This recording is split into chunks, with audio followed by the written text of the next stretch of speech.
We talk about it a lot. We use the old Mount Carmel cookbooks, and it's just so neat to go back through and remember what some of those amazing women have done for the church. I remember their passion for our missionaries, how strong the circle groups were.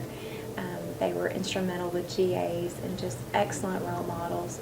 And as 8th graders, Miss Alice invited all of us girls. There was a large group of girls that went to church since we were bed babies all the way through. She let us go to her house, have slumber parties. She took us to the movie. We got popcorn and Coke, and that was a big thing. And then we went back to her house and just had a blast. She did that every year for us. So she was a very strong Christian lady, but she loved family, children. Mr. Freeland, just the example of a godly man, just his dedication, kindness. He's a true servant of Christ. Miss Margaret and Miss Ann, Mr. Willard. Oh, Willard. Miss Glenda Holmes, Miss Pauline, Mr. Randall Carr. How about James Earl, right? And the things that we went through, some of the hardest times as a church, and as a deacon, as a young deacon, what James Earl taught me, the things that only he and I will ever know.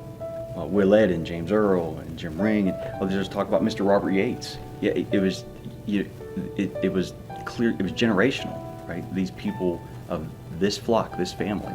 You take Robert Yates and the faithfulness that he had to the church, Miss Ann, and just her commitment to the Lord and to this church. Folks like James Earl Freeland, who was a Sunday school teacher for a lot of years, Susie, Miss Alma, Miss Velma Osborne, Will Ed, Harry Wilson, Woodrow Wilson. We had Mr. Libran Keith. He always gave candy out to all the kids, so we always made sure that Papa Keith, that you went to see Papa Keith before church started, because he always had peppermints, something in his pockets, and so did Mr. Willie Payne. That was just, and I think Will Ed has sort of taken on that characteristic some of being one that the kids all go to, run to.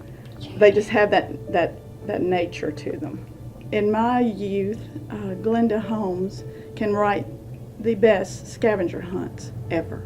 And we would have kids just wanting to come every year for the scavenger hunts. Miss Linda Ring, Miss Grace, and Miss Connie, because they have been my Sunday school teachers throughout the years, and they've taught me a lot.